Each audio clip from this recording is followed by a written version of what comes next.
Selamat sore semuanya. Terima kasih sudah datang di acara hari ini. Hari ini kita perkenalkan, nama saya Diar dan saya akan jadi pemandu di acara hari ini. Nah, hari ini kita akan membahas satu hal yang sangat penting menurut saya, apalagi terlebih dengan melihat fenomena 10 tahunan ini. Kita masuk ya, sebenarnya kita mengalami sebuah era disrupsi, era yang harus kita perhatikan baik-baik. Kalau bagi siapapun, saya rasa nggak cuma untuk pemilik modal, tapi juga yang paling penting untuk pekerja kreatif. Nah, hari ini kita akan membahas itu, apa sih tantangan pekerja kreatif di era disrupsi ini. Nggak cuma pekerja kreatif, tantangannya dan bagaimana kita bisa mengolah diri kita dan mengolah mungkin organisasi kita biar kita bisa hidup dan berkembang dengan hebat. Nah, hari ini kita kedatangan tamu yang udah sangat ahli di bidang ini, Mas Hizky Sipolimpung. Beliau selain penulis buku untuk antropologi ini juga sekarang sangat fokus untuk mendalami berbagai masalah kontemporer, mulai dari revolusi industri, kebudayaan, dan juga ini masalah disrupsi teknologi di era sekarang. Oke teman-teman, langsung saja kita langsung ke Mas Hizky Sipolimpung untuk menjelaskan dan memberikan kita banyak pencerahan tentang tantangan kreatif era disrupsi. Silakan Mas.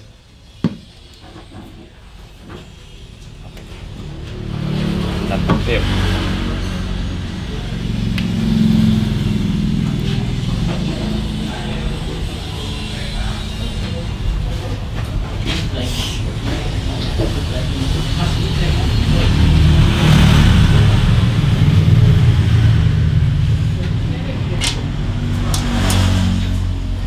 Baik, terima kasih.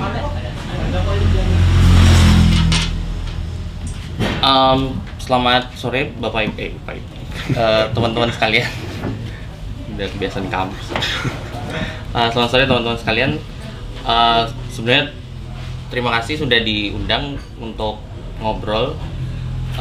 Cuman agak aneh ya, kita ngomongin pekerja kreatif tapi buku saya yang dipajang yang gitu.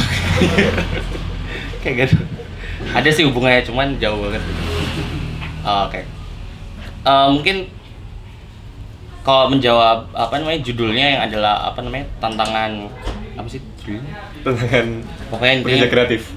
Bagaimana pekerja kreatif menghadapi revolusi industri 4.0. Mungkin beberapa hal yang ingin saya klarifikasi dulu ya. Jadi kita cek tes. Nah, mungkin beberapa hal yang perlu kita klarifikasi dulu adalah apa sih definisi pekerja kreatif. Nah, definisi pekerja kreatif ini saya harus kasih disclaimer di awal bahwa saya akan menggunakan perspektif pekerja. Karena kenapa penting untuk menandaskan bahwa yang saya gunakan adalah perspektif pekerja, karena selama ini yang selalu dibicarakan di ruang publik, di media, koran, atau di ceramah-ceramah YouTube dan seterusnya, itu semuanya perspektifnya perspektif bisnis besar, perspektif World Economic Forum, perspektif World Bank, perspektif pemerintah, perspektif penguasa, yang itu sudah jelas kepentingannya berbeda dari kepentingan pekerja. Kepentingan bisnis adalah bagaimana memaksimalisasi profit dari pekerja, kepentingan penguasa adalah bagaimana menciptakan iklim bisnis untuk mengeksploitasi pekerja. Ya bolehlah dengan lebih humanis lah, apapun justifikasi dan pretext-pretextnya. Tapi kalau dari perspektif pekerja, kita harus clear yang dicari pekerja adalah bagaimana bisa hidup secara sejahtera, aman, dan bisa bersenang-senang. Jadi bermalas-malasan, terus punya hubungan relasi sosial yang baik, atau kalau keinginan saya sih bisa melanjutkan proyek filsafat saya gitu kan, karena kan nggak ada yang bayar gitu. Saya jual ke kampus nggak akan dibayarin, saya jual ke donor nggak ada yang tertarik gitu kan, karena semuanya mintanya apa implikasi praktisnya untuk pembangunan, apa implikasi praktisnya bagi kemajuan ekonomi dan seterusnya, atau kalau bagi perusahaan ya apa implikasi praktis ini bagi peningkatan profit perusahaan. Tuh, jadi itu kenapa penting untuk selalu saya beri disclaimer bahwa yang akan saya sebutkan itu selalu dari perspektif pekerja.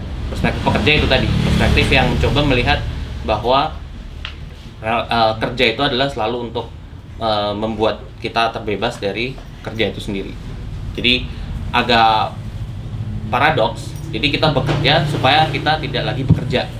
Karena apa? Karena pada saat kita bekerja, kita punya uang, kita nggak perlu bekerja lagi. Kita bisa fokus bersenang-senang atau apa, naik haji mungkin atau ya apapun lah itu di situ. Nah, terus kedua, klarifikasi tentang pekerja kreatif. Pekerja kreatif itu apa sih yang disebut dengan pekerja kreatif? Nah, umumnya orang yang disebut pekerja kreatif itu adalah pekerja yang berada di sektor-sektor kreatif. Pekerja sektor-sektor kreatif itu lagi-lagi itu definisi yang sampai hari ini masih diperdebatkan.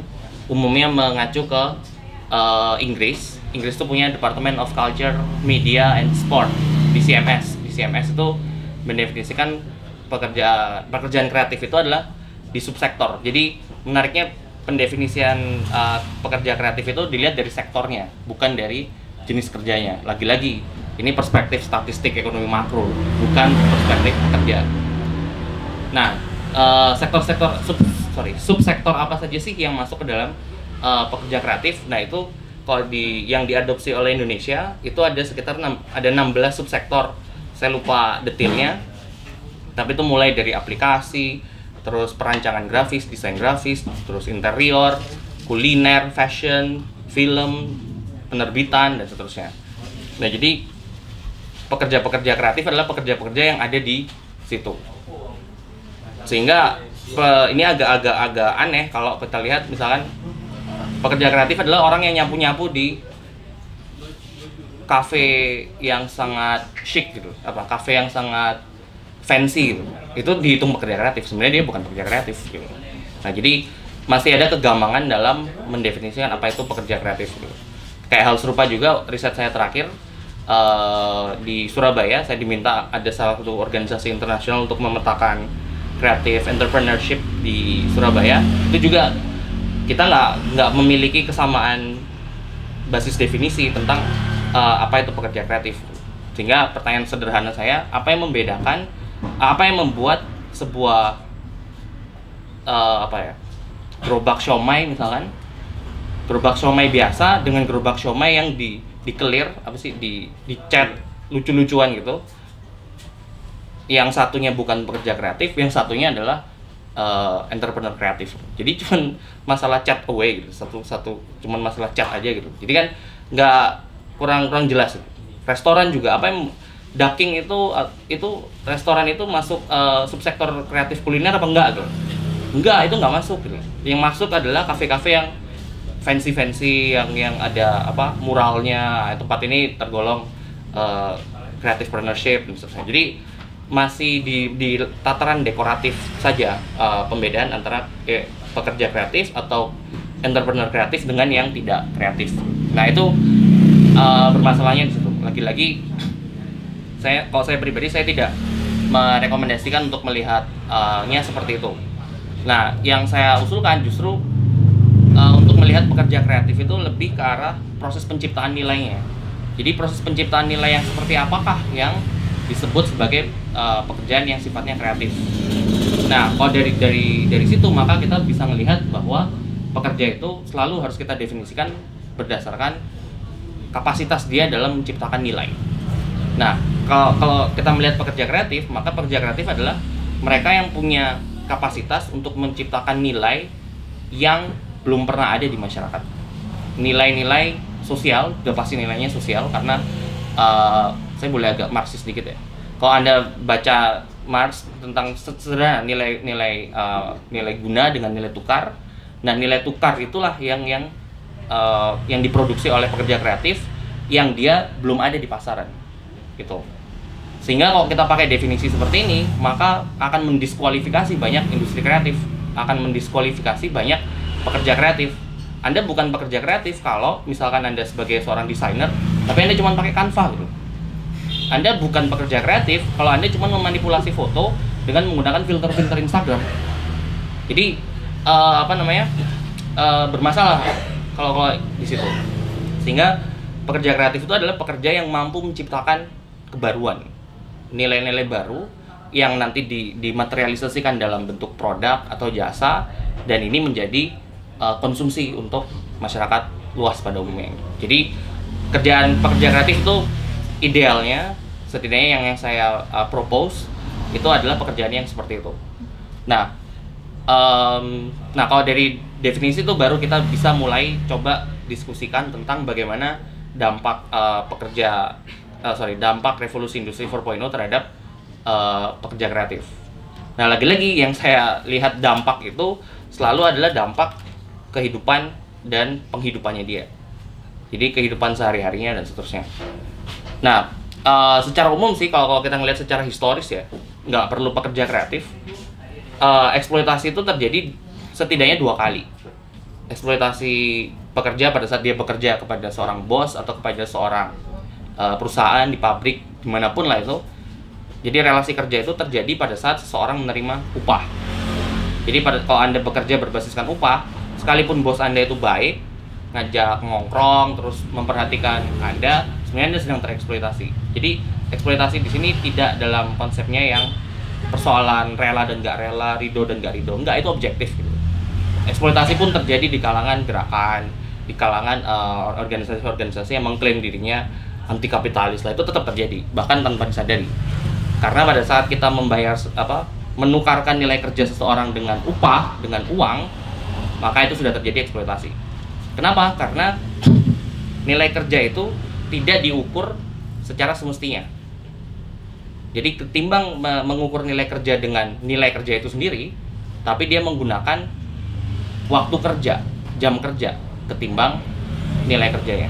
Jadi seandainya untuk 1 hari saya bekerja untuk memenuhi kehidupan sehari, saya cukup bekerja 4 jam, tapi pada saat saya masuk ke sebuah perusahaan, saya harus wajib bekerja 8 jam sehari, ya kan?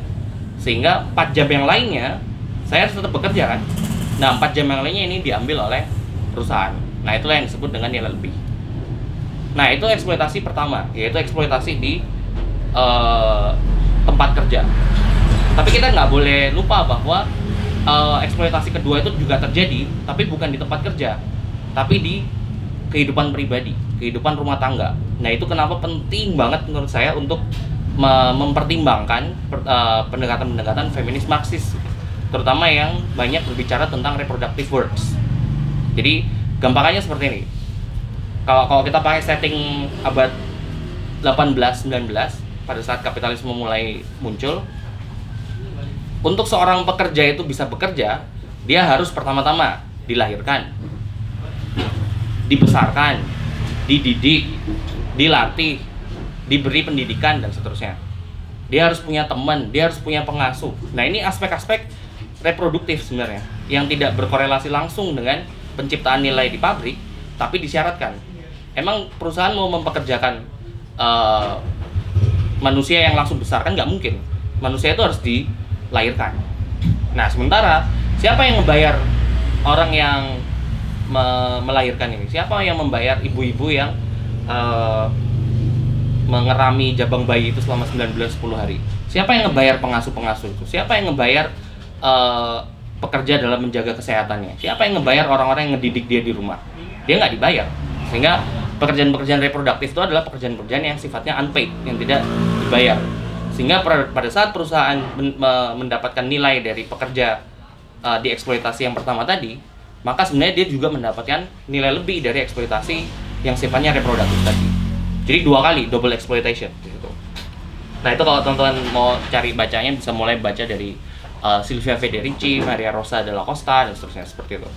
Nah, fast forward, terus revolusi industri ketiga mulai masuk tahun 70-an, pada saat semuanya terkomputerisasi, semua robot sederhana mulai masuk menggantikan pekerjaan dan seterusnya. Nah, di situ pekerja lagi-lagi dihadapkan pada tantangan. Kenapa? Karena seluruh revolusi teknologi seluruh revolusi teknologi dari perspektif industri tujuannya cuma satu, yaitu efisiensi labor cost. Jadi kalau Anda baca di demagognya Renal Kasali misalkan, terus Anda baca tulisan-tulisan di Kompas lah, di apa Sindo dan ya semua lah, hampir semua orang publik selalu mengatakan bahwa revolusi industri itu adalah progres, sebuah kemajuan teknologi untuk memudahkan kehidupan umat manusia. Nah itu bagi saya itu propaganda yang tidak berpihak kepada pekerja gitu. Karena kita harus clear pada saat teknologi itu berada di tangan pemodal, tugasnya cuma satu, bagaimana caranya supaya labor cost, biaya untuk buruh, biaya untuk membiayai gaji itu semakin berkurang. Kayak contohnya di manufacturing misalkan rokok. Kalau rokok itu dilinting sama jari-jari orang, 10.000, 20.000 orang itu misalkan, tiba-tiba ada mesin yang mampu melakukan kerja pelintingan itu, maka dari 10.000, 20.000 orang ini bisa di-cut, bisa sampai tinggal 100 aja. Hanya orang-orang yang mensupervisi, mengawasi mesin-mesin itu aja, cukup di situ. Sehingga yang lainnya keluar. Nah itu yang akhirnya kita lihat kalau di diskurs dalam negeri, kita bisa lihat kayak seperti yang rame itu e-tol gitu kan. Kalau di Jakarta ada e-tol, semuanya e-tol, maka semua orang yang bekerja di situ menjadi tidak punya pekerjaan. Terus kayak di perbankan, Anda kalau pakai e-banking, m-banking dan seterusnya, saya lagi cukup dekat dengan teman-teman Serikat Pekerja Perbankan, Bank Danamon misalkan, dia cerita tahun 2015 itu dia masih punya sekitar 240.000 pekerja anggota, sekarang tinggal 12.000 gitu. Jadi berterima kasih akan aplikasi-aplikasi yang terinstall di HP Anda itu. Nah jadi dari perspektif industri, dari perspektif pemodal, teknologi itu selalu tujuannya cuma satu, bagaimana membuat ongkos pekerja itu semakin murah di situ. Nah dampaknya apa ke pekerja ya? Pekerja menjadi semakin terhempas ke sektor-sektor yang tadinya yang disebut dengan sektor-sektor yang informal, relasi kerja yang nggak jelas, terus jam kerja yang nggak jelas, upah yang nggak jelas, keselamatan kerja nggak jelas dan seterusnya, yang belakangan kita sering sebut sebagai prekariat gitu. Jadi precarious proletariat yang rentan, sehingga pekerja yang rentan ya adalah pekerja yang menghadapi situasi seperti itu. Nah jadi kalau dibilang bahwa ini adalah peristiwa yang baru di era 4.0 ini, ya itu ketahuan orang yang ngomong itu nggak pernah lihat sejarah gitu. Semua sejarah teknologi, invention of technology, selalu membuat inventornya itu dikejar-kejar orang gitu. Revolusi teknologi pertama itu ditandai dengan penemuan spinning jenny, alat pemintal yang tadinya membutuhkan 8 orang untuk mengerjakan pemintalan, dengan mesin itu dari 8 tinggal 1 orang. Dan itu penemunya, saya lupa namanya, itu dikejar-kejar mau dibunuh di situ. Jadi yang hari ini orang sebut disrupsi dan seterusnya, itu sebenarnya yaitu constant feature dari semua teknologi. Nah, jadi saya nggak akan bicara sejarahnya teknologi dan revolusi industri, tapi poin saya adalah setiap penemuan teknologi pasti akan berdampak pada kehidupan dan penghidupannya pekerja. Nah, apa yang membuat revolusi industri keempat ini unik dari sejarah? Setidaknya yang berani saya klaim adalah bahwa ada perubahan dalam bentuk eksploitasi. Perubahan bentuk eksploitasi itu bukan hanya, lagi-lagi kalau Anda lihat di pelataran publik selalu ngomong ini perang bisnis model lah, ini perang bisnis plan, perang bagaimana membuat value proposition, oh ini perang aplikasi, algoritma, bla bla bla. Bagi saya itu bukan disrupsi, itu distraksi aja. Sehingga kita terdistraksi dari kondisi kenyataan sesungguhnya bahwa ada hal yang semakin dikeruk oleh pengusaha, yaitu cuma satu, aspek reproduktif. Nah, apa yang membedakan eksploitasi aspek reproduktif dulu dan sekarang? Dulu itu sebelum 4.0 dan setidaknya sebelum 3.0 lah, sejak komputerisasi pertama, dan semakin marak itu di 4.0. Yang membedakan adalah kalau dulu aspek reproduktif itu nggak wajib, bukan sesuatu yang diminta oleh perusahaan secara terbuka. Di era 4.0 itu sesuatu yang diminta, wajib. Jadi contohnya gini, aspek reproduktif itu aspek-aspek yang mana Anda menjadi siap untuk dipekerjakan, Anda menjadi siap untuk ya dieksploitasi, Anda menjadi punya performance, Anda menjadi punya keterampilan-keterampilan khusus yang dimiliki oleh perusahaan. Tapi Anda nggak usah jauh-jauh untuk melihat bukti dari klaim saya. Anda tinggal buka LinkedIn. Hampir semua penawaran pekerjaan selalu mensyaratkan hal-hal yang sifatnya non teknis. Harus cantik, cantik gimana? Memanipulasi cantik. Harus berat badan sekian. Harus senyum terus, bisa bekerja sama dengan tim, bisa ngobrol dengan baik, bisa coaching. Ini kan keterampilan-keterampilan non teknis. Apa yang akhirnya disebut dengan soft skill. Sehingga kalau teman-teman membaca tren pasar tenaga kerja, kebutuhan akan soft skill semakin tinggi. Apa yang disebut human capital, apa yang disebut hybrid skill, dan seterusnya itu menjadi semakin in demand. Bahkan World Bank pun di tahun 2019 yang dia keluarin World Development Report yang judulnya The Changing Nature of Work, itu dia dengan terang-terangan mengatakan bahwa kebutuhan pekerja sekarang adalah kebutuhan pekerja yang menguasai soft skill dan social skill. Nah, itu menunjukkan ada pergeseran di sini. Nah, ketimbang melihatnya dari perspektif labor market, lagi-lagi saya melihatnya dari perspektif pekerja. Sehingga dengan kata lain, saya harus mengupayakan untuk saya ramah. Kalau saya basically orangnya nggak ramah, sukanya maki-maki orang terus. Tapi kalau saya maki-maki orang terus, untuk saya bekerja saya nggak bisa dong. Interview itu kan mengerikan dalam artian dia mencoba meraba-raba psikologi Anda, seolah-olah semua HRD itu jadi psikolog gitu, seolah-olah semua orang jadi sosiolog karena bisa ngelihat Anda dalam berrelasi sosial seperti apa gitu. Sebenarnya yang ingin mereka raba adalah kapasitas Anda dalam bersosialisasi. Belum lagi Instastory Anda selalu dicek sama HRD, Facebook Anda dicek, Twitter Anda dicek. Itu menjadi standar formal. Beberapa teman saya yang di HRD sudah mengatakan bahwa pada saat aplikasi masuk, dia langsung cari akun medsosnya. Dia ingin ngelihat itu bagaimana Anda berfungsi atau tidak berfungsi di masyarakat. Jadi aspek-aspek ini yang mulai semakin diwajibkan dan distandarisasi.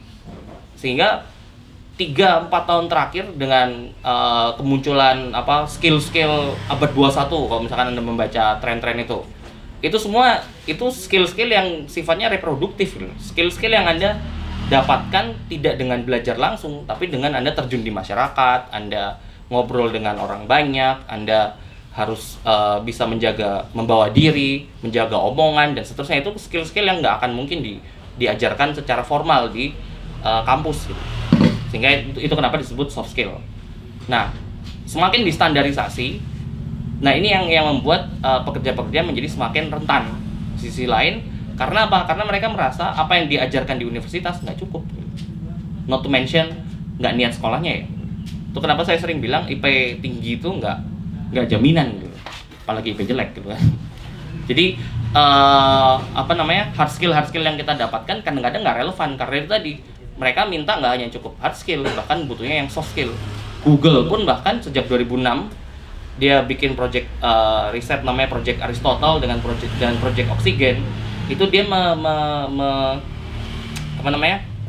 mereview ulang algoritma penerimaan tenaga kerjanya dia.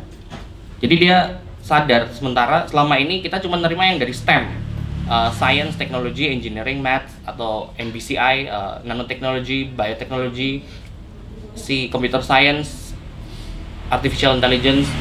Nah ternyata mereka melihat pekerja-pekerja yang berlatar belakang seperti ini nggak bisa berfungsi dengan baik di perusahaan, nggak bisa, teamworknya nggak jalan karena semuanya geek semuanya antisosial dan seterusnya, diajak ngobrol nyolot, nggak bisa kerjasama gitu kan.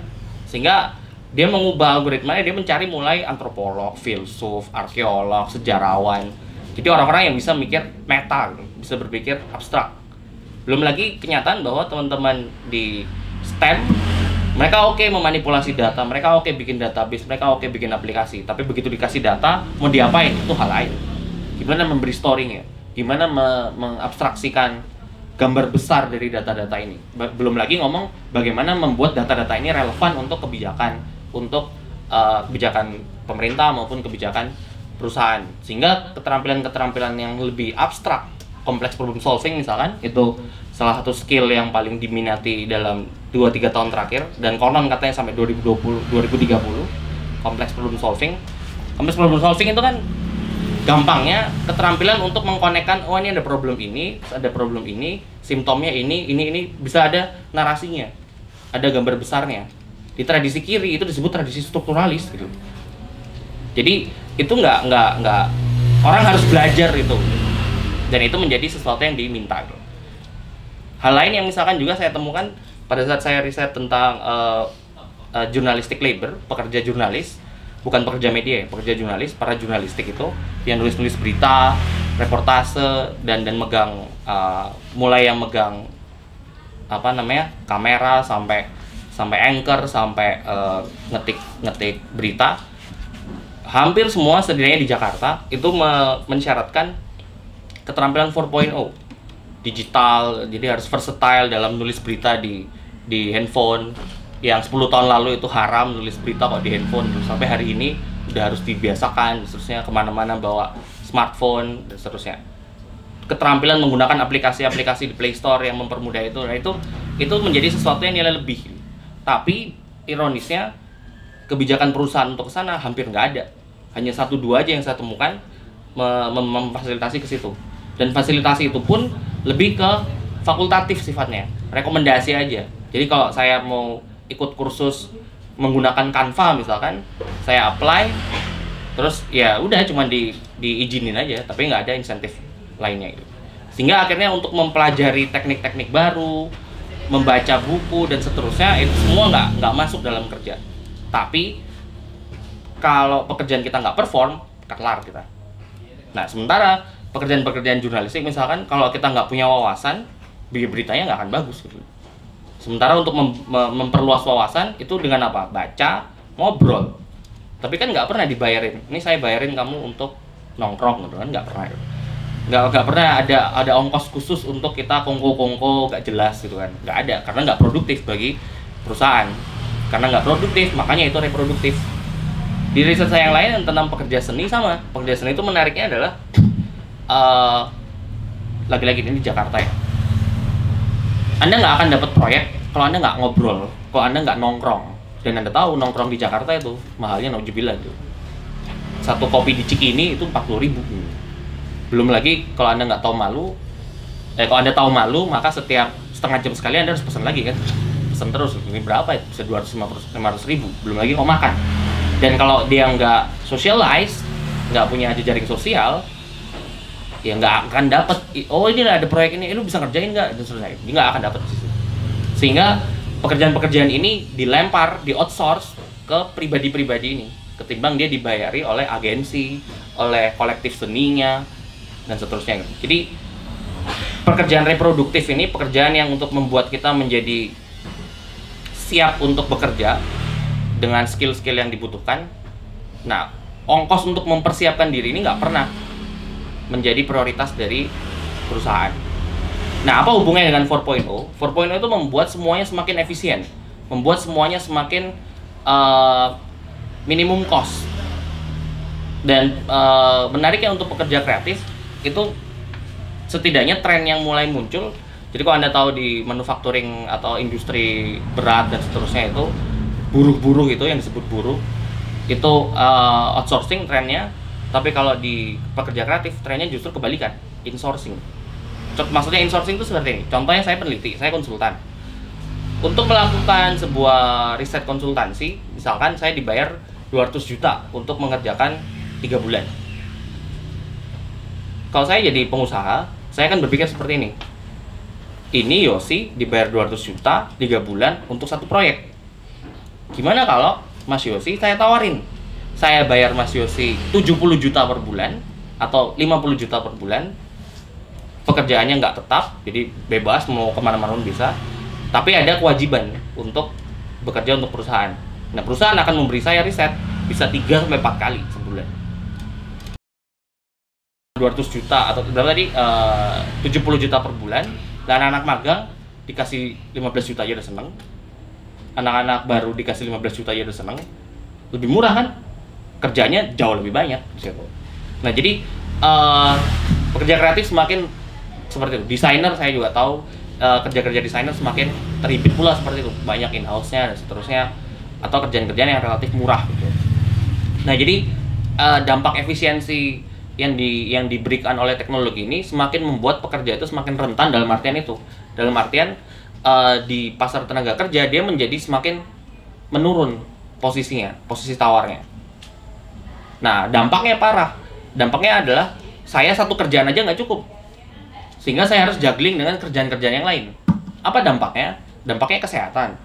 Kesehatan mental, kesehatan fisik, relasi sosial menurun, dan akhirnya Anda ditanyain kapan kawin terus karena Anda nggak sempat cari pacar misalnya.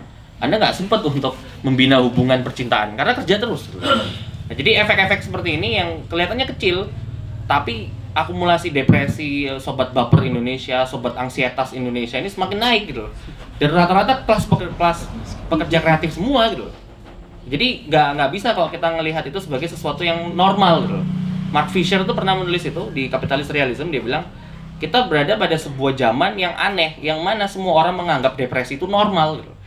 Yang mana orang menganggap kecemasan itu sesuatu hal yang normal, bahwa memang kita harus cemas masa depan kita harus cemas, kita nggak bisa punya rumah, millennials nggak bisa beli rumah. Saya kira kita udah banyak melihat berita itu, sehingga kecemasan ini oleh para manajemen guru dan motivator tuh malah dijadikan memecut kita untuk semakin bekerja keras. Itu kan menyebalkan gitu.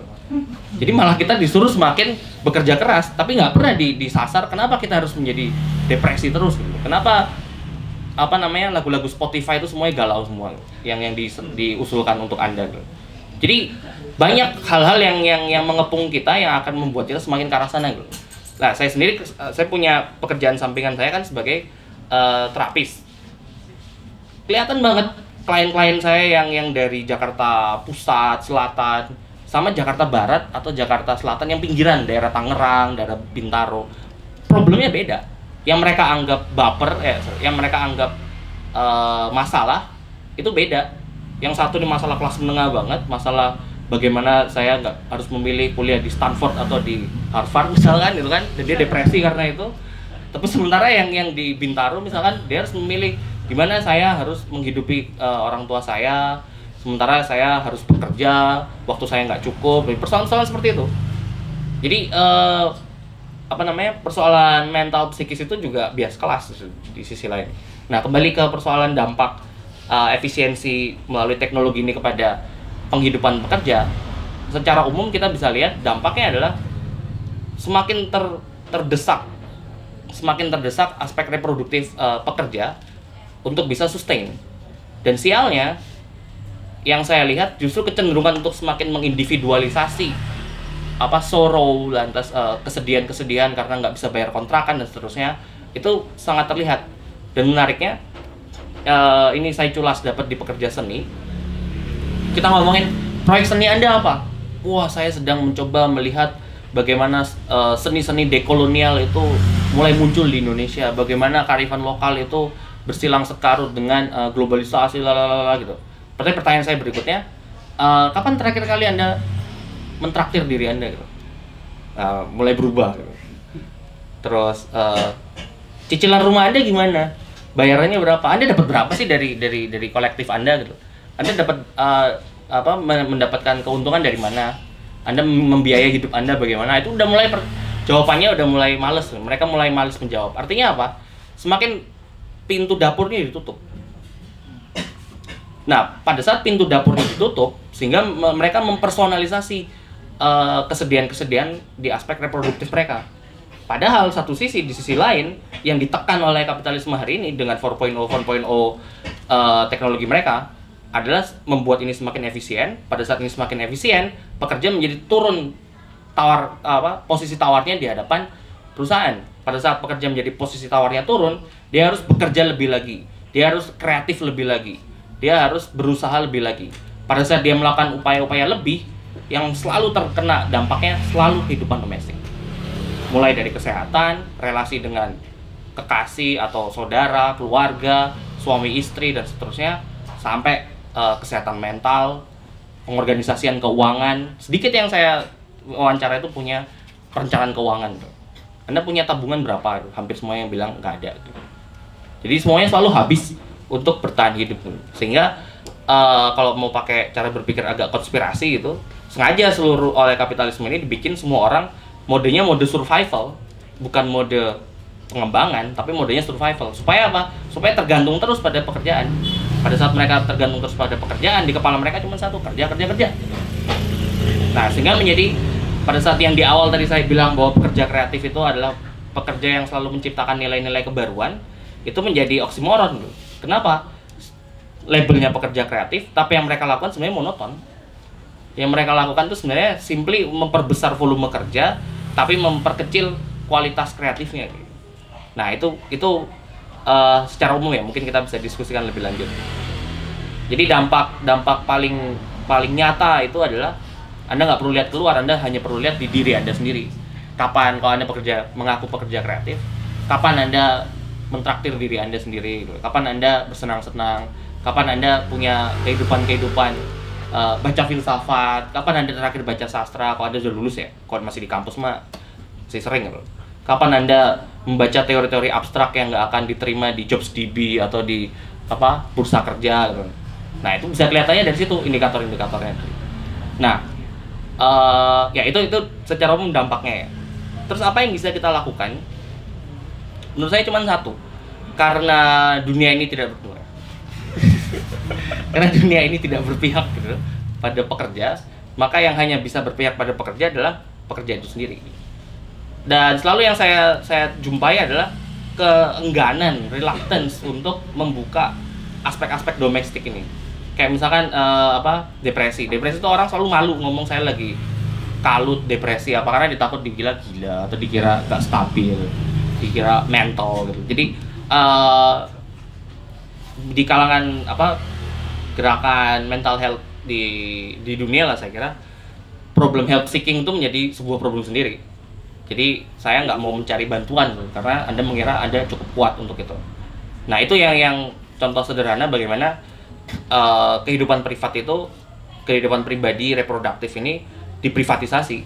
Jadi privatisasi itu menurut saya nggak hanya di level perusahaan, tapi bahkan privatisasi di era neoliberalisme yang diperkuat dengan teknologi 4.0 yang mampu membuat labor cost itu semakin berkurang, itu justru semakin kencang di situ. Nah, sehingga yang bisa kita lakukan menurut saya cuma satu, bagaimana kita bisa mengorganisasikan pemenuhan aspek-aspek reproduktif kita, belajar, ngobrol, pertemuan-pertemuan seperti ini. Nah, itu yang harus mulai diorganize. Kalau kita nggak mengorganize ini, maka dampaknya adalah itu akan menjadi urusan-urusan pribadi, urusan-urusan domestik. Dan pada saat ini menjadi urusan domestik, yaitu sejalan dengan trajektori neoliberal untuk membuat Anda selalu rentan. Sehingga kalau kita mau punya posisi tawar di hadapan pasar bebas, pasar tenaga kerja yang semakin spesifik ini, Anda cuma perlu, yang Anda harus lakukan adalah Anda memperkuat basis-basis reproduksi harian. Iya, saya nggak punya solusi lain. Saya di koperasi, kerja-kerja koperasi itu harus Anda lakukan. Karena kerja koperasi tidak hanya mencari bisnis as usual, tapi itu adalah untuk memperkuat basis-basis pengorganisasian rumah tangga, atau yang bahasa kami belakangan di Purusya kami nyebutnya ketahanan reproduktif, ketahanan produktif. Jadi kenapa kami pakai ketahanan ketimbang keberlanjutan, itu karena term itu udah banyak dilakukan oleh corporate dan perusahaan-perusahaan kapitalis itu.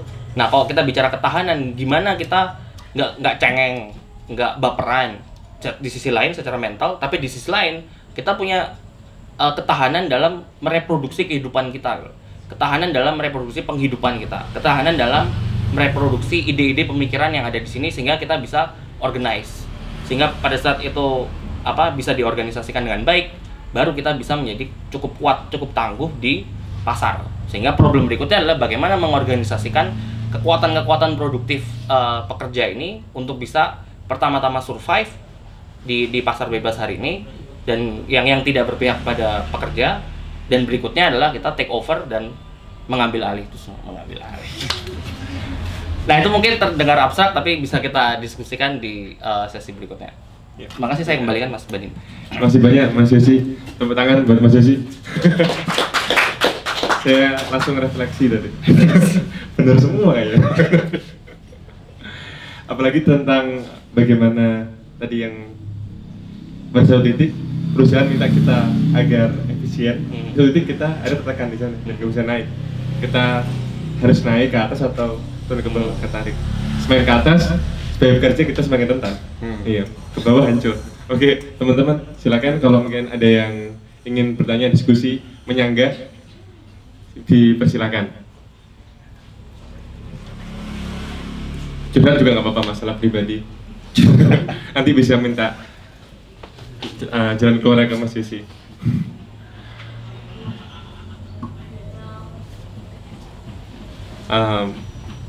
Saya buka dengan pertanyaan saya dulu, Mas. Tadi itu ada satu titik Mas Yusi bilang kalau ada dua tahap. Pertama adalah mengorganisir yang masalah domestik tadi. Gimana kita biar tidak cengeng secara mental, tapi kita juga kuat kalau misalnya di luar menghadapi pasar kerja. Nah tadi itu tidak dijelaskan secara spesifiknya. Kalau misalnya diberi satu contoh-contoh, gimana sih itu biar mungkin pengorganisasian itu biar kita kuat, nggak cengeng di dalam juga kuat di luar. Iya, terima kasih. Teman-teman lagi kalau ada.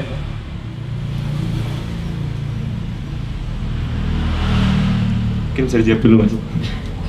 Oke, ya.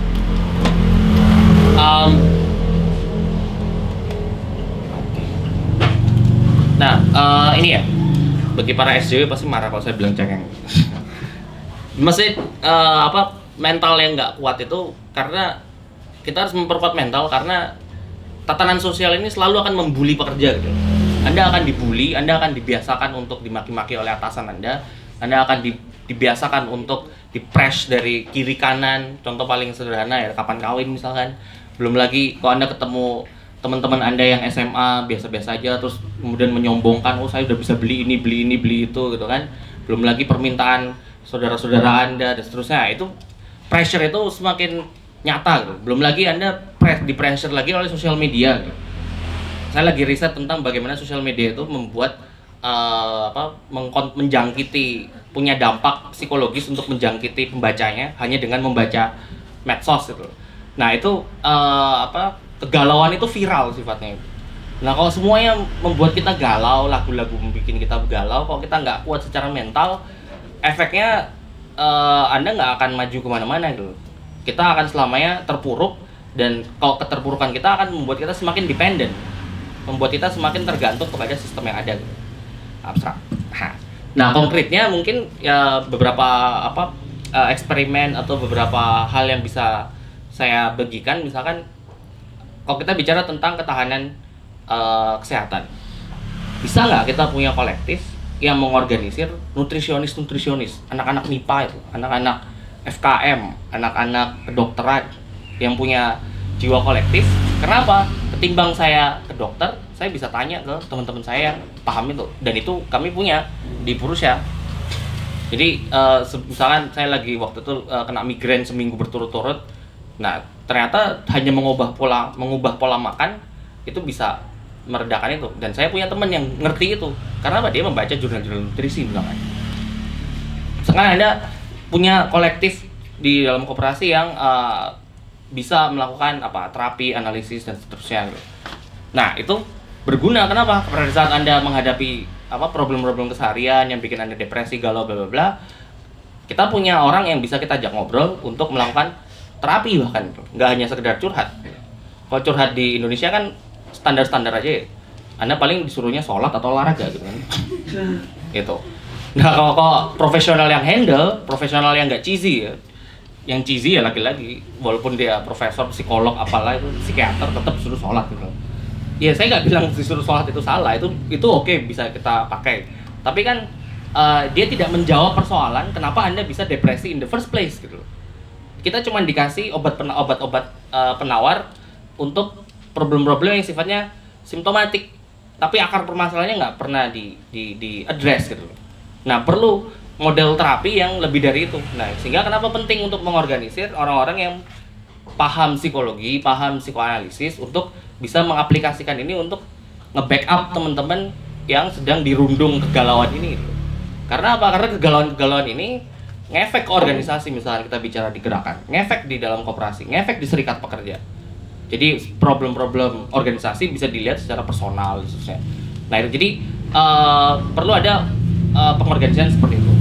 Lalu misalkan bagaimana untuk membuat kita tough di hadapan market, di hadapan labor market. Kita harus clear apa sih syarat untuk kita bisa tough, kita bisa kuat atau apa ya, punya posisi tawar. Posisi tawar itu hanya bisa kita miliki kalau di hari-hari ini ya, kalau Anda punya jam terbang tinggi, kalau Anda unik, kalau Anda spesial, kalau Anda nggak pinter aja tapi pinter banget, kalau Anda nggak kreatif aja tapi kreatif banget loh. Nah, untuk kita bisa mengakumulasi seperti ini, sialnya Anda harus baca buku sendiri, lihat YouTube sendiri, belajar sendiri, baca jurnal sendiri, beli pakai duit sendiri pula gitu kan. Nah, kalau kapasitas atau kerja-kerja untuk belajar ini bisa diorganisir secara kolektif, itu bisa membuat kita semakin lebih lagi kuat gitu. Saya kasih contoh, dalam 2 tahun terakhir ini saya balik ke kampus dan saya diminta untuk memegang sebuah posisi jabatan yang kerjaannya adalah kerjaan nggak penting gitu. Kerjaan nggak penting tuh kerjanya harusnya dikerjakan robot aja gitu. Administrasi, surat menyurat, terus bikin proposal, nggak ada kegiatan akademiknya sama sekali gitu. Itu bikin saya depresi gitu kan. Gila aja. Saya cukup saya punya tradisi membaca yang cukup panjang, banyak. Tiba-tiba seminggu saya nggak habis 1 jurnal pun gitu. Tiba-tiba saya nggak pernah ketemu orang untuk diskusi agak abstrak sedikit gitu. Nah, itu akhirnya pada saat itu ternyata di koperasi kami kita melihat persoalan serupa. Kita bikin namanya reading cult misalkan. Reading cult itu jadi tugasnya membaca jurnal 5-6 orang, masing-masing membaca hanya satu, tapi dalam sebulan itu kita lakukan 2 kali contohnya. 2 kali di setiap pertemuannya itu akan ada 3 atau 4 orang lah yang baca jurnal. Jadi dalam 6 orang ada kemungkinan saya nggak baca sama sekali. Nah, ini kan saya untung. Saya habis pekerjaan yang disebut David Graeber itu kerjaan nggak penting itu, shit jobs. Terus saya menghadiri itu, saya ngedengerin orang menceritakan 4 jurnal. Saya nggak baca sama sekali. 2 minggu kemudian saya hanya baca 1 jurnal, saya dapat 3 jurnal yang lainnya. Akumulasi pengetahuannya lebih cepat ketimbang saya baca sendiri satu-satu, ketimbang saya ngeliat YouTube sendiri satu-satu. Tapi ini bisa terorganisir secara kolektif. Nah, sehingga tinggal kita twist aja. Misalkan itu tadi baca jurnal. Itu bisa juga misalkan Anda desainer, Anda pengen belajar software baru. Ini softwarenya ini semuanya bisa belajar di YouTube. Belajar satu teknik. Ketemu dapat 4 teknik. Dipraktekkan langsung workshop. Itu bisa juga untuk keterampilan-keterampilan yang lainnya yang mensyaratkan belajar. Sehingga kita bisa mengorganisir kerja-kerja belajar yang sebenarnya nggak dibayar oleh perusahaan. Kerja-kerja untuk kita melakukan upaya-upaya kreatif. Nah, kerjaan-kerjaan belajar ini kan panjang, lama, dan melelahkan. Bahkan kalau Anda sendirian, efisiensinya pun dipertanyakan kan. Kalau Anda baca jurnal, kadang-kadang kan selalu diganggu lihat instastory-nya orang gitu kan. Selalu diganggu ngelihat Facebooknya orang gitu kan. Belum lagi baru baca 2 halaman ngantuk dan seterusnya. Tapi kalau ini diorganisir secara kolektif bisa lebih efisien dan lebih efektif. Nah, sehingga ketahanan reproduktif kita bisa terjaga, sehingga kita bisa punya cukup kekuatan untuk keluar ke labor market. Walaupun ini nggak bisa dijadikan strategi jangka panjang, ini hanya strategi bertahan hidup aja. Maksudnya apa? Maksudnya kalau Anda selalu memperlakukan kolektif seperti itu, kalau Anda memperlakukan kolektif hanya untuk menambah aspek reproduktif Anda, tapi aspek produktif Anda serahkan ke pasar bebas, Anda sedang mengeksploitasi teman-teman Anda sendiri. Sehingga di dalam jangka panjang, kita perlu membuat pengorganisasian bisnis yang produktif, nggak hanya yang reproduktif. Dan itu saya sering temukan di kolektif-kolektif. Kalau ngumpul-ngumpul cuma buat bercanda, ngobrol, diskusi, ngalor ngidul, tapi pada saat diminta kerja produktif, nggak ada, hilang semua. Pada saat diberi tugas untuk kerjaan-kerjaan produktif, nggak dikerjain, seenak udelnya aja untuk gantiin orang, nggak ada tanggung jawab, nggak ada disiplin di situ. Itu exploiters paling menyebalkan. Bahkan dia kalau ada revolusi yang ditembak duluan ya harusnya orang-orang ini, bukan kapitalis itu. Karena dia mengeksploitasi. Saya akan mengira dia teman, tapi ternyata lebih brengsek dari musuh gitu kan. Nah, ini yang gimana kita mengorganisasikan ini harus strategis dan visioner. Itu kenapa di tradisi pemikiran kritis saya lagi mencoba untuk mengingatkan kembali bahwa sebenarnya tradisi pemikiran kritis itu nggak hanya cuma ngeritik gitu loh, tapi ada strategi socialist planning, strategic planning, economic planning, itu yang hampir nggak pernah dibahas banyak orang. Tradisi sibernetika pengorganisasian, desain, arsitektur untuk economic planning jangka panjang, itu hampir nggak pernah dibahas tuh. Semuanya hanya kritik, cuman ngomongin kapitalis brengsek mah gampang tuh. Cuman ngomongin pengusaha itu brutal, totaliter tuh gampang. Tapi apa alternatifnya? Apa yang bisa kita bayangkan untuk alternatif itu? Nggak punya, imajinasi aja nggak punya. Pertanyaan sederhana, Anda bisa nggak membayangkan hidup tanpa upah? Bisa nggak Anda membayangkan hidup tanpa market? Berani potong jempol saya. Nggak ada 10% yang bisa menjawab itu. Memberikan clear view apa yang akan kita arahkan ke sana. Kalau Anda tanya semua orang-orang kiri, setelah kapitalisme itu Starbucks jadinya apa? Pengorganisasian manajemen hariannya gimana? Pengorganisasian supply chain-nya gimana? Nggak ada imajinasi ke arah sana itu. Ya karena tadi, karena tradisi untuk berpikir masa depan, berpikir jangka panjang, strategis, visioner udah hilang semua. Semuanya, sehingga Marxisme itu jadi apa ya? Pemikiran kiri, pemikiran jadi apa ya? Medium baper itu. Anda baper tapi Anda keluarkan secara intelektual gitu. Sebenarnya nggak ada nilainya bagi revolusi. Kalau Anda hanya mengatakan bahwa fungsi ABRI itu mencabut kebebasan ekspresi, HAM bla bla bla. Nggak perlu baca buku, saya juga bisa ngomong gitu. Tapi gimana kita merencanakan masa depan kita yang keluar dari ini semua? Nah itu yang saya kira nggak punya, karena kita semua nggak punya waktu. Kita semua nggak punya cukup energi untuk baca banyak, nggak punya cukup energi untuk melakukan riset yang serius. Karena apa? Karena kerjaan produktif kita, waktu-waktu produktif kita sudah kita serahkan semuanya kepada perusahaan, kampus, pemerintah, dan seterusnya. Dan Anda mengeksploitasi komunitas Anda mengeksploitasi teman-teman Anda untuk hanya bereproduksi di situ. Nah, jadi simpulan singkat saya, kalau kita mau mengorganisasikan itu mulai dari reproduktif, tapi jangan stop di reproduktif. Jangan stop di reproduktif. Tapi Anda harus mulai memikirkan aspek-aspek yang sifatnya produktif. Pada saat Anda memikirkan aspek produktif, devil is in the detail selalu. Pengorganisasian produktif ya Anda harus tahu bisnis. Anda harus tahu gimana bikin perencanaan bisnis model canvas misalkan, gimana Anda membuat perencanaan keuangan, bagaimana Anda bikin akuntansi, keuangan sehat, organisasi, bikin SOP, hal-hal yang menjijikan bagi aktivis pada umumnya. Karena apa? Karena nggak heroik, nggak bisa di Instagram gitu. Kalau Anda ngomong di toa di hadapan bedil, wah itu kan keren gitu kan. Tapi ngerjain pembukuan di Excel mana keren gitu kan. Jadi yang sustain harian itu nggak ada di dalam gerakan ya, karena ya kalau Anda lihat sejarah gerakan di Indonesia, hancurnya kan gitu, masalah organisasi semua gitu. Nah itu semoga bisa menjawab ya Mas Bani. Oke. Masih banyak Mas. Itu menimbulkan banyak pertanyaan berikutnya sebenarnya. Tapi saya lempar dulu buat teman-teman. Silakan teman-teman untuk silakan Mas Isalatul Lukmi. Jangan. Silakan sebentar.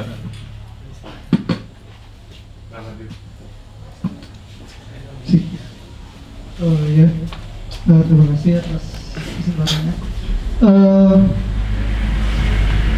Nama saya nggak penting sih, tapi yang penting pertanyaan saya. Yang saya tangkap dari narasi yang dibangun oleh Mas Yusi tadi dari awal sampai detik terakhir tadi memang itu adalah bahwa pekerja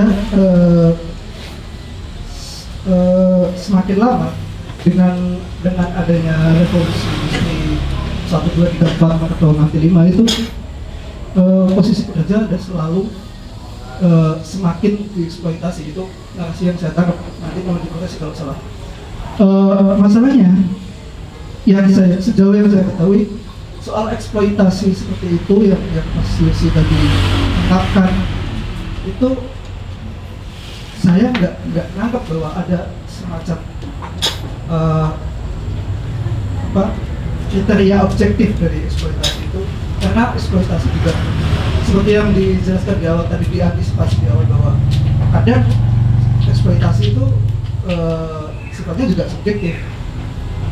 Dari dulu tahu saya pekerja memang eksploitasinya ya kayak gitu, nggak ada semakin dieksploitasi dengan revolusi industri atau apapun. Bahkan dengan revolusi industri yang sekarang ini yang katanya 4.0 udah, tapi saya sebagai pekerja yang katanya Mas Yosi juga merepresentasikan pekerja, tapi saya nggak tahu itu pekerja yang mana gitu. Saya pekerja juga cakupannya itu segmennya juga luas. Saya bekerja tapi saya tidak merasa dieksploitasi oleh apapun gitu. Saya masih bisa dapat diskusi di sini, saya masih bisa ngopi-ngopi, nggak harus datang ke kantor, saya juga bisa makan dan bisa hidup gitu. Ya, saya juga masih bisa Twitteran, Instagram, itu. Ya, saya rasa eksploitasi di sini akan selalu subjektif jatuhnya. Saya selalu curiga malah ketika ada eksploitasi diupayakan untuk dibangun dalam narasi objektif, itu apa yang tersembunyi dari narasi-narasi seperti itu gitu. Ya, saya curiga aja marxisme yang selalu dibangun oleh orang-orang hidup progres dan kawan-kawannya seperti Marxis juga itu selalu dibangun dalam narasi objektif, bahwa penindasan itu objektif secara dibangun dengan teori yang bermacam-macam realisme apalah. Ini masalahnya pengalaman individual itu tidak pernah bisa dimasukkan dalam kerangka objektif yang dimasukkan dalam realisme apapun gitu. Selalu sifatnya subjektif menurut saya. Itu. Terima kasih.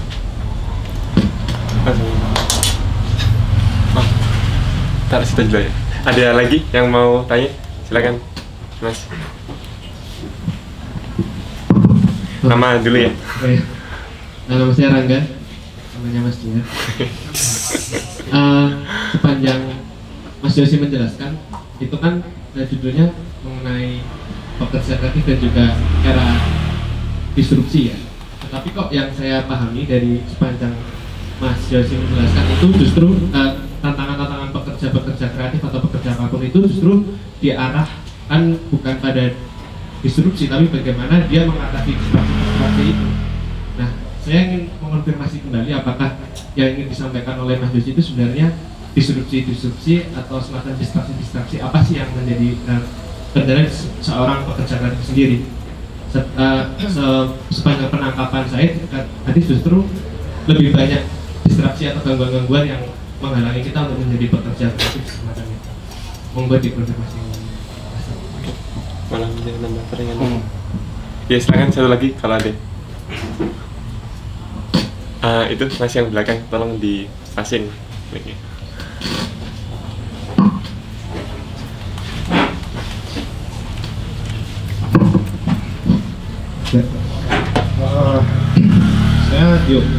Saya pengen sedikit menyimpulkan terlebih dahulu. Jadi apa yang kita dapat dari Mas Yosi tadi sejauh pemaparannya adalah bagaimana kita itu mengalami sebuah transisi daripada kemerdekaan kita untuk menjadi manusia. Kita sekarang berada dalam kita masuk dalam dunia kerja, ada semacam rezim yang mengancam kita, bukan mengancam, malah sudah pasti akan menyerang kita, namanya rezim teknikalitas kalau saya bisa menyebutnya. Jadi bagaimana kita kemudian dipaksa jadi robot-robot, padahal sebenarnya kita sudah tidak perlu jadi robot, kita sudah bisa menyelesaikan hal-hal yang jauh lebih produktif.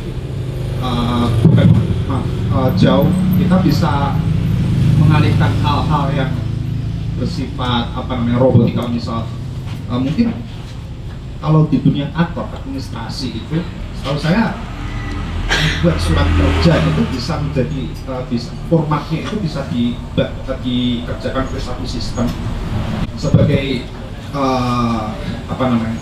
manusia, kita tidak perlu lagi bersentuhan dengan bagaimana cara membuat laporan, kemudian surat administrasi, surat pidana, macam-macam kayak gitu. Itu semua bisa dikerjakan oleh satu sistem yang itu bukan tidak mungkin untuk didesain oleh anak-anak informatika, anak-anak teknik komputer kayak gitu.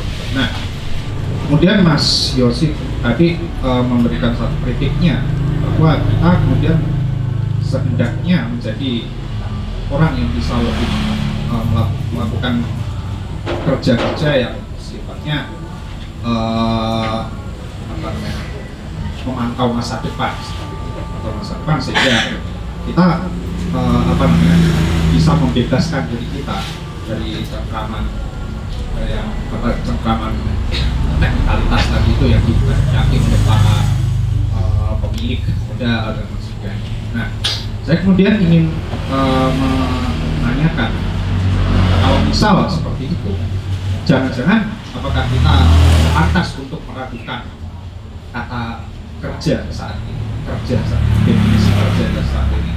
Kita sekarang merasakan bahwa ketika kita sudah bekerja, maka kita menjadi seorang yang akan untung dalam satu apa namanya, ya, kekuatan ekonomi yang membuat kita sendiri akan tidak merasa bebas seperti itu. Kita selalu dirundung oleh teknikalitas ketika kita kerja seperti itu. Nah, jadi kalau menurut Mas Yosi, apakah kita patut untuk melakukan definisi dari bekerja itu sendiri? Jadi kalau menurut saya sekarang ini kita tidak pantas lagi untuk menyebut diri kita sebagai pekerja, tapi kita sebagai pembebas. Jadi apapun yang kita lakukan sebenarnya untuk masa depan, bukan untuk masa sekarang, untuk produktivitas masa sekarang yang sifatnya itu hanya ekonomis. Terima kasih.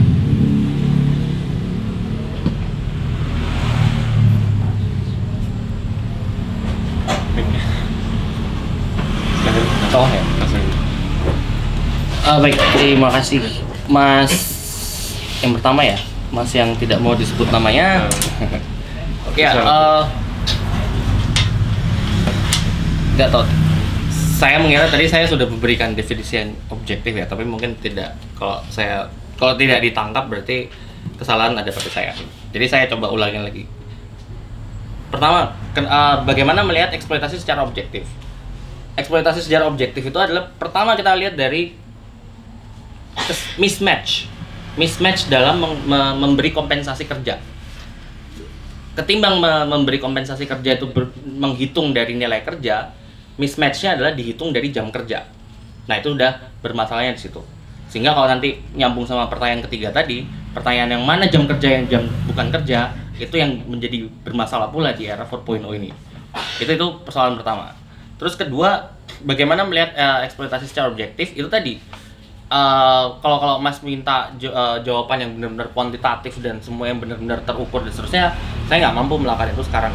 Kalau Mas mau ngasih saya 1 miliar, saya kerjain bisa. Tapi setidaknya di level intuitif, secara teoretik, bisa kita ngelihat itu praktik-praktik itu terjadi. Nah, jadi lagi-lagi ini kembali ke persoalan nilai lebih. Bagaimana nilai lebih itu diciptakan dan menjadi profit dari perusahaan nih, karena pada saat kita melakukan pekerjaan berbasis kompensasi dengan berbasis jam kerja, maka jam kerja itu tidak 100% kita butuhkan untuk bertahan hidup misalkan, dan bahkan cara kita bertahan hidup itu pun sudah dipaksakan. Misalkan saya cukup bertahan hidup dengan bercocok tanam, saya nggak bisa melakukan itu di Jakarta misalnya, sehingga mau nggak mau kalau saya harus pindah ke Jogja atau pindah ke daerah-daerah yang mungkin lebih ramah untuk rural, saya nggak punya cukup banyak modal untuk ke sana. Jadi mau nggak mau, kondisi de facto-nya adalah para pekerja menjadi terpaksa untuk bekerja. Nah, itu sudah persoalan eksploitasi pula. Nah, jadi pada saat kita terpaksa untuk bekerja dan bekerja dengan dibayar secara mismatch, nah disitulah eksploitasi terjadi. Ada yang menghitung itu secara konkret. Kalau Anda baca tulisan-tulisan di RRPE, Review of Radical Political Economy, ada beberapa yang menulis di situ. Science and Society, kalau Anda mau pengen lihat argumentasi kemarxis-marxisan yang ortodoks, nah mereka mengukur rate of exploitation dan seterusnya ada di situ. Nah, lantas kalau Anda bilang eksploitasi itu subjektif, oke, memang itu principally yes, benar. Tapi jangan lupa, subjektivitas itu bisa direncanakan. Subjektivitas itu bisa didesain. Kalau Anda bicara mencoba belajar melihat perkembangan teori-teori desain seperti teori experimental design, terus behavioral design, yang mereka desain itu adalah experience. Yang mereka desain itu adalah kenapa subjektivitas bisa didesain? Karena kalau Anda mereduksi subjektivitas itu simply persoalan perasaan, simply persoalan apa yang bisa Anda lihat, dengar, rasakan, dan seterusnya. Saya hipnoterapis, saya bisa memanipulasi itu hanya dengan satu klik gitu. Belum lagi kalau saya menggunakan teknologi-teknologi terkini. Manipulasi emosi itu gampang, nggak susah gitu. Dan desain, arsitektur itu manipulasi emosi pertama. Lantas desain, kenapa dia disebut desain? Desain itu bukan persoalan Photoshop dan seterusnya, tapi persoalan mempertimbangkan letak apa, experience apa, interaksi apa. Kalau Anda lihat tren belakangan tentang user interface, user experience, UI UX, itu bagaimana mendesain subjektivitas. Dan itu sudah dipahami bahkan sejak kalau perencanaan ekonomi, tradisi-tradisi agak sosdem seperti Paul Anzas, dia udah bilang bahwa experience itu bisa didesain, laissez-faire is planned. Laissez-faire itu bisa direncanakan. Nah, jadi pertukaran-pertukaran orang, ekspresi-ekspresi bebas itu bisa direncanakan. Lah, balik ke persoalan eksploitasi. Pada saat Anda merasakan tidak tereksploitasi, saya bisa mendesain seperti itu. Theoretically possible untuk mencoba membuat Anda merasa tidak tereksploitasi. Contohnya apa? Googleplex. Anda masuk situ nggak kelihatan kayak kerja. Anda masuk ke, nggak usah jauh-jauh, ke Gojek, kantor Gojek. Nggak, di kantor kami saya pernah ketemu VP-nya. Di kantor kami nggak ada jam kerja wajib. Semuanya Anda mau pakai jeans belel-belel pun juga boleh, sendalan juga boleh. Sehingga Anda nggak merasa tereksploitasi, nggak masalah. Kalau bagi saya, dari perspektif pengorganisasian, kalau Anda nggak merasa tereksploitasi, selamat. Saya cari orang yang merasa tereksploitasi untuk kita melakukan pengorganisasian di situ.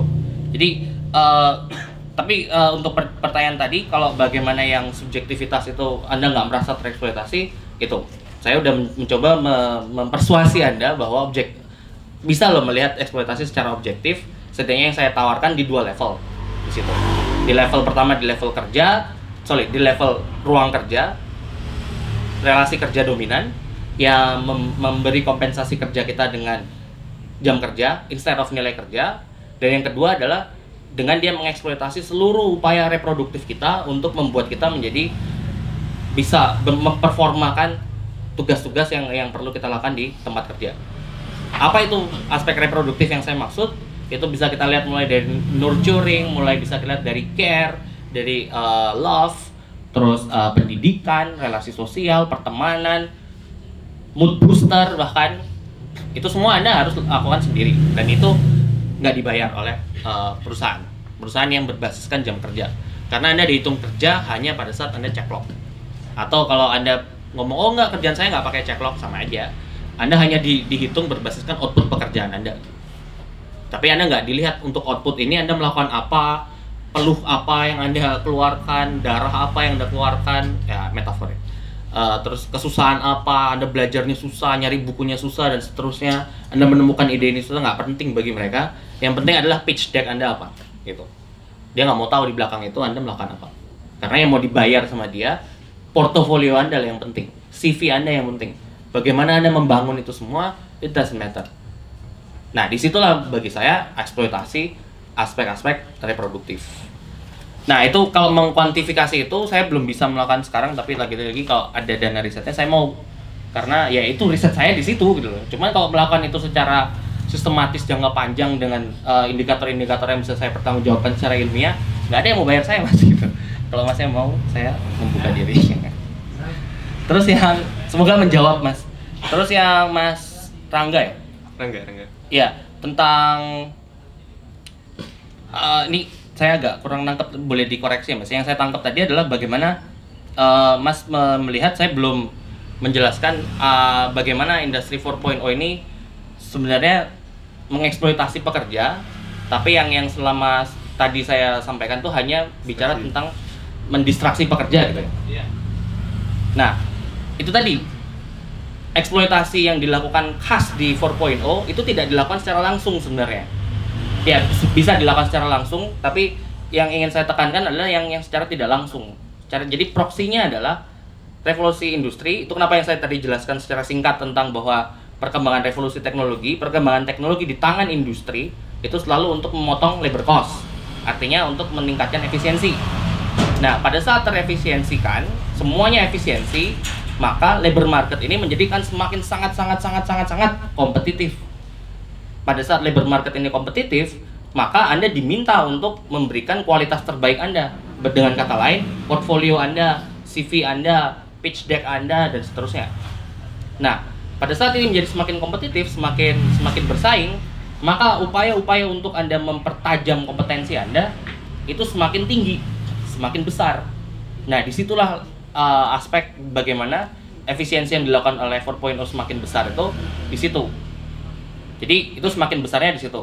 Lagi-lagi kalau ditanya semakin itu gimana mengkuantifikasikannya, saya nggak bisa memberikan secara kuantitatif. Tapi kalau secara kualitatif, kata semakin itu bisa saya pertanggungjawabkan dengan perubahan paradigmatik. Perubahan paradigmatik dalam eksploitasi aspek reproduktif. Eksploitasi aspek reproduktif yang paradigmatik untuk CAS 4.0 itu adalah pada saat aspek reproduktif tidak lagi hanya menjadi prasyarat umum, tapi dia menjadi prasyarat khusus. Prasyarat khusus yang mana Anda untuk mempelajari sebuah teknik tertentu Anda harus belajar sendiri. Saya nggak mau tahu, pokoknya begitu Anda sampai ke saya maunya seperti ini. Sehingga akhirnya orang menjadi, kalau Anda familiar dengan kurikulum, saya lagi ngerjain kurikulum banyak, ngedesain kurikulum nih di kampus kerjaan saya. Itu standar-standar dikti itu salah satunya lifelong learning. Lifelong learning.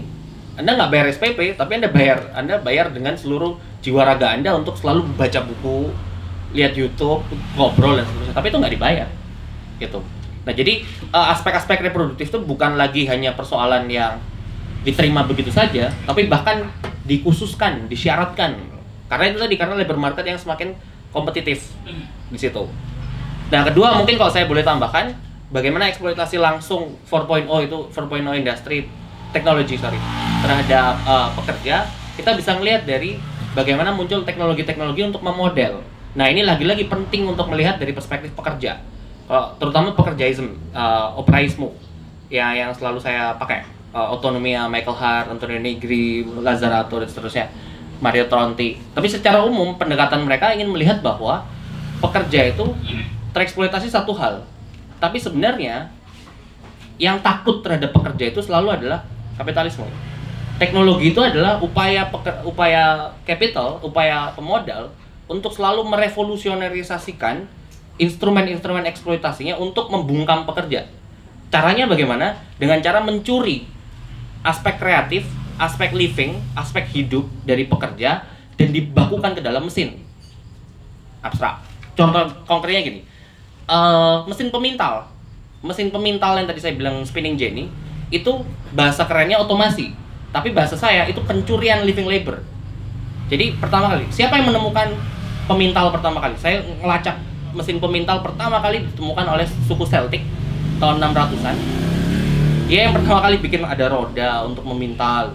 Nah, ini kan social intelligence yang dibentuk secara bersama. Terus dia membuat sebuah artefak kultural yang akhirnya disebut teknologi pemintal. Baru 1700 akhir dibikinlah itu menjadi mesin masif yang namanya spinning jenny.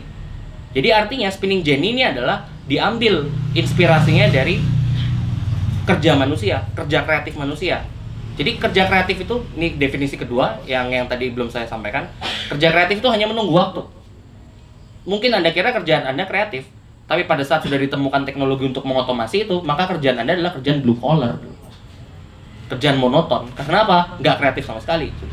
Sehingga Anda cari lagi yang lebih dari situ. Dan perkembangan teknologi selalu memodel living labor, kerja-kerja kreatif manusia. Di revolusi industri kedua, bentuk paling paradigmatik dari revolusi industri itu adalah pabrik, assembly line. Nah, ini menarik kalau Anda baca tulisannya Lenin yang sedang dilakukan, yang diotomasi oleh teknologi-teknologi ini bukan hanya labor, tapi kerjasama dari para labor. Jadi ketimbang labor terpencar-pencar, dibuat sebuah mesin untuk mengotomasi kerjasama, sehingga saya nggak perlu mondar-mandir, saya cukup mengerjakan satu hal, satu kerjaan spesifik, dan assembly line ini yang jalan, roda-roda ini yang jalan, dan sampai hari ini masih terjadi. Jadi kolektivitas itulah yang diotomasi. Di revolusi industri ketiga, kalau kita pakai narasi umum ya, revolusi industri ketiga, apa yang diotomasi? Cara kita mengkalkulasi, kognitif kita mulai di otomasi. Cara kita mengkalkulasi, cara kita mengingat, flash disk itu adalah otomasi memori kita. Memori kita bisa dieksternalisasi ke situ. Elon Musk sekarang sedang ingin mengembangkan, mengeksternalisasi, mengotomasi penyimpanan kesadaran. Neuralink misalkan di situ. Jadi udah mengarah ke sana. Nah, 4.0 yang mencoba untuk diotomasi itu kreativitas. Kalau Anda lihat machine learning itu kan belajar. Anda masukin terus data-data di dalam korpus, mereka belajar. Kalau Anda paham cek bagaimana cara kerja machine learning, dia belajar. Artinya apa? Dia mencoba menampung banyak possibility di kepalanya dia, sehingga dia bisa bergerak secara tidak terprediksi. Ya, terprediksi sih. Maksudnya bisa lebih spesifik gitu. Dan kalau Anda lagi-lagi kalau baca tentang perkembangan machine learning, yang mereka ingin kejar apa? Singularity. Singularity itu bagaimana interaksi antara dua mesin menghasilkan sintesis-sintesis yang benar-benar baru. Dan itu pernah dilakukan oleh Facebook. Dia mencoba dua machine learning chatbot bersamaan, terus disuruh ngobrol-ngobrolan. Dalam, saya lupa, beberapa hari, tiba-tiba mereka mengeluarkan bahasa baru. Langsung di-uninstall semuanya, dua-duanya. Takutan. Tapi pokoknya singularity itu yang ingin dikejar oleh machine learning. Jadi kreativitas itu yang coba diotomasi. Kebaruan-kebaruan, penciptaan kebaruan. Nah, jadi eksploitasi terjadi di situ. Pada saat Anda menciptakan mesin dengan memodel, tapi Anda nggak bayar royalty. Sepeda motor Anda di model dari mana? Bebek. Anda bayar nggak kepada bebek? Pesawat terbang dari unggas. Dibayar nggak unggasnya? Inspirasi, ini kita bicara profesional royalty ya. Terus apa lagi? Motor bangau. Bayar nggak Anda ke bangau? Dan semua teknologi per keong untuk mobil. Bayar nggak Anda ke Kingdom Animalia Keong gitu kan? Enggak kan? Justru malah kalau Anda lihat animal studies kayak Cary Wolf dan seterusnya, dia ngitung itu aneh juga. Ya nggak aneh sih. Karirnya dia ya. Dia ngitung ternyata ada genosida besar-besaran terhadap unggas dikala Boeing itu merevolusikan bentuk terbarunya dia, H5N1 yang kemarin itu. Jadi itu anekdot aja. Tapi poinnya adalah living labor itu adalah sebuah inisiatif kreatif yang ingin dikerjakan oleh manusia, dan itu dimodel oleh mesin. Dan semua mesin, semua teknologi selalu memodel itu. Setelah dimodel, dikristalkan, jadilah kenapa Marx menyebut itu dead labor. Karena dia tidak lagi living. Living artinya pada saat saya punya kreativitas, saya bisa melakukan itu tidak untuk pekerjaan-pekerjaan tertentu. Lagi-lagi, kok saya agak strict ke tulisan Marx ya. Kalau Anda baca tulisannya yang Contribution to Political Economy, apa yang membedakan manusia dengan hewan? Yang membedakan manusia dengan hewan adalah hewan memproduksi selalu hanya untuk spesiesnya sendiri, selalu untuk kebutuhan tertentu. Manusia menciptakan apapun nggak harus untuk kepentingan tertentu. Itu kenapa manusia lebih universal, bahasa Marx quote. Manusia lebih universal daripada hewan karena apa? Dia bisa memproduksi seturut kebutuhan orang lain. Contohnya apa? Saya meriset. Riset yang saya suka tentang transformasi kerja, tata dunia, being, ketiadaan. Itu tema-tema favorit saya. Tapi pada saat saya ketemu klien saya untuk market expansion, saya harus belajar market analysis. Tapi saya bisa lakukan itu untuk mereka. Jadi saya bisa menggunakan kreativitas saya bukan untuk hal-hal yang saya butuhkan. Itu yang membuat manusia universal daripada hewan dalam artian dalam perspektif produksi nilai. Nah, jadi ini yang menurut saya penting untuk kita perjelas dalam artian bagaimana 4.0 itu mengeksploitasi umat manusia dengan cara memodel pekerjaan-pekerjaan itu, dan dia mengalienasikan dari manusia, sementara manusia akhirnya dijadikan robot. Sehingga Anda bisa paham kenapa Marx di Kapital 1 mengatakan manusia awalnya dari otak, kini hanya menjadi organ dari mesin-mesin itu. Artinya di situ. Terus Mas Gio ya? Siapa? Yeah. Mas Gio. Ini mungkin jawaban saya akan sangat tidak populis ya. Bagi saya menjadi robot itu pembebasan. Bagi saya menjadi robot itu pembebasan. Misalkan saya, guyonan saya dulu, saya akhirnya terima ide ini karena pernah saya melakukan itu. Saya udah enak kerjaan consulting, ngerjain riset-riset yang saya nggak suka dan seterusnya, sehingga muncul di kalangan kami di perusahaan tempat saya bekerja, wes tak lagi nggak usah mikir kok kerjaan itu, make it easy money. Easy money itu kerjaan uangnya gampang, sebelah mata aja kelar gitu. Jadi saya nggak perlu mikir, dengan kata lain. itu kan pada saat itu saya merealisasikan kerobotan saya gitu. Dimana saya bisa mengerjakan sesuatu yang pekerjaan saya, tapi saya nggak perlu mikir. Dan itu saya sadari, semakin sadarin pada saat itu saya menganalisis riset saya di seputaran oil and gas, minyak di Venezuela. Itu saya ublek-ublek sejarahnya dia mulai tahun 60-an sampai ini. Bisa dibilang saya pakar dalam waktu 2 minggu. Saya ngulitin habis jurnal-jurnal, investigasi, etnografi di situ. Menariknya, setelah riset itu selesai, terus invoice-nya sudah saya terima, 2 bulan kemudian ada orang ngajak ngomong saya tentang Venezuela. Dan menariknya, saya nggak paham sama sekali. Jadi kayak auto delete gitu loh. Auto delete gitu loh. Karena saya nggak suka kerjaan itu. Nah itu yang menurut saya terbebaskan dengan saya menjadi robot riset gitu loh. Itu satu. Kedua, pernah saya dapat klien desainer, dia depresi karena apa? Dia ditekan sama bosnya untuk mengerjakan desain yang harusnya ini sebulan dipaksa menjadi 3 hari, 4 hari dan seterusnya. Saya coba ganti perspektifnya mereka, kawan kita ini. Bung, coba Anda pikirkan seperti ini. Kenyataan bahwa Anda bisa mengerjakan yang dari 1 bulan menjadi cuma 3 hari, itu kan ajaib ya. Itu kan artinya Anda punya kapasitas untuk melakukan itu. Nah di sini sehingga membuat saya berpikiran, kenapa tidak kita gunakan kapasitas robotik kita ini untuk diri kita sendiri, untuk kolektif kita. Kita bisa mengerjakan pekerjaan. Dulu saya website developer tahun 2005-2006. Terus habis itu saya udah nggak ngerjain itu. Saya selalu bilang ke klien saya, ini kerjaan ini 3 minggu gitu. Dan di situ dia selalu nawar 2 minggu, ya udah akhirnya saya terima. Di situ saya belajar. Dia tuh nggak tahu cara bikin website, dia tuh nggak tahu pemrograman ASP, PHP, bla bla bla gitu kan. Pernah di klien berikutnya saya bilang ngerjain ini 6 bulan. Dia tawar jadi cuma 4 bulan. Ya udah, padahal saya bisa ngelarin dalam seminggu. 4 bulan lainnya ya ngongkan kaki lah. Dapat duit. Kenapa tidak saya gunakan keterampilan saya untuk menjadi robot mengerjakan ini secara cepat, monoton dan seterusnya ini untuk kepentingan saya, sehingga apa? RAM yang saya pakai, RAM kepala saya yang saya pakai untuk mikirin kerjaan ini lebih sedikit. Saya pakai buat apa? Ya buat kerjaan-kerjaan lain atau riset-riset saya yang lebih meaningful, hal-hal yang lebih menarik perhatian saya ketimbang kerjaan bullshit seperti itu. Jadi di situ maksud saya dengan menjadi robot itu menjadi sesuatu yang membebaskan. Karena apa? Karena kita nggak perlu mikirin kerjaan ini, biar tubuh kita yang bekerja satu sisi, sehingga kita bisa fokus memikirkan hal-hal lain yang lebih penting untuk dipikirin daripada mikirin kerjaan-kerjaan atau menyenangkan bos Anda gitu. Itu satu. Kedua, secara historis tubuh manusia itu robot. Kenapa? Coba Anda lihat di YouTube, coba klik Human Are Amazing. Kalau nggak salah itu ada kompilasi-kompilasi.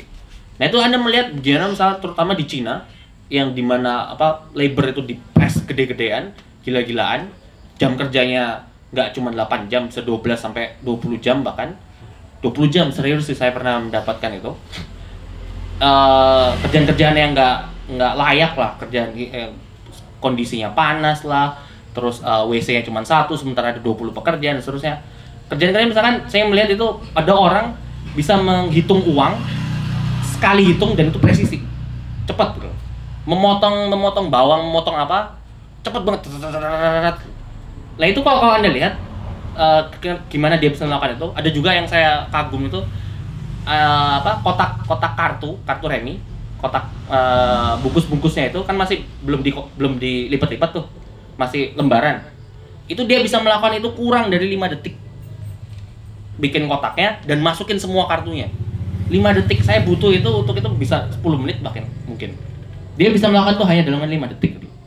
Karena apa? Karena dia lakukan itu secara monoton, cepat, titik tertentu, nggak dipikirin. Gitu. Ada riset psikologi juga yang mengatakan cognitive behavior. Risetnya dia tentang nyetir mobil. Kalau nyetir mobil, Anda semakin banyak gerakan-gerakan kecil, Anda nggak bisa nyetir sebenarnya. Orang yang bisa nyetir, nggak ada gerakan-gerakan kecil tidak menentu. Artinya apa? Dia udah nggak mikir lagi. Dan itu saya lakukan. Kegiatan berpikir saya yang paling banyak itu saya lakukan nomor 1 pada saat saya berak, itu nggak penting. Yang kedua adalah pada saat saya nyetir. Jadi saya udah nggak mikirin lagi gimana caranya menyeimbangkan sepeda motor saya, bagaimana sen kiri kanan, lalu lintas. Saya udah nggak ngapalin itu lagi karena itu udah otomatis. Sementara di situ saya ngebayangin disertasi saya apa, bagaimana mengkritik Wang Tamiyasu bla bla bla gitu. Sambil nyetir gitu. Dan itu yang saya lakukan. Bahkan saya ngedengerin karena saya waktu baca yang nggak kurang banyak, waktu itu saya ngedengerin kuliah-kuliah dari YouTube sambil nyetir gitu. Sementara autopilot. Karena apa? Kepala saya udah di tempat lain, tapi saya bisa autopilot sampai tiba-tiba nyampe. Saya udah nggak sadar kapan saya mulai kok tiba-tiba udah nyampe. Nah, jadi kembali lagi ke persoalan problem tentang pembebasan tadi, saya lebih melihat pembebasan itu pada saat kita bisa merealisasikan aspek produktif kita yang paling puncak, yaitu pada saat kita memproduksi nilai tanpa perlu kegiatan kognitif. Sehingga apa? Kegiatan kognitif kita bisa kita lakukan untuk hal-hal yang lebih penting dari itu. Revolusi misalkan gitu kan, atau baca filsafat, sastra, melukis, atau bikin acara bersama-sama keluarga atau komunitas Anda. Itu kan lebih penting menurut saya daripada pekerjaan-pekerjaan harian Anda yang dibayar di bawah UMR misalkan. Nah, itu yang menurut saya kenapa penting untuk kita merealisasikan aspek robotik kita di situ.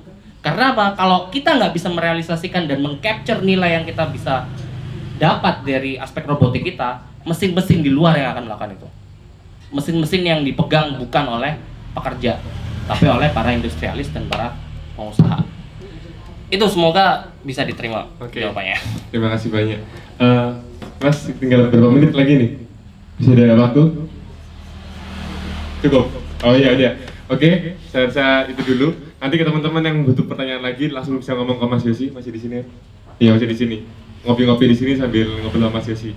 Oke, terima kasih teman-teman atas kehadirannya. Terima kasih juga Mas Yosi atas penjelasannya tentang banyak hal tadi. Oke. Sampai jumpa di waktu berikutnya. Terima kasih. Selamat sore.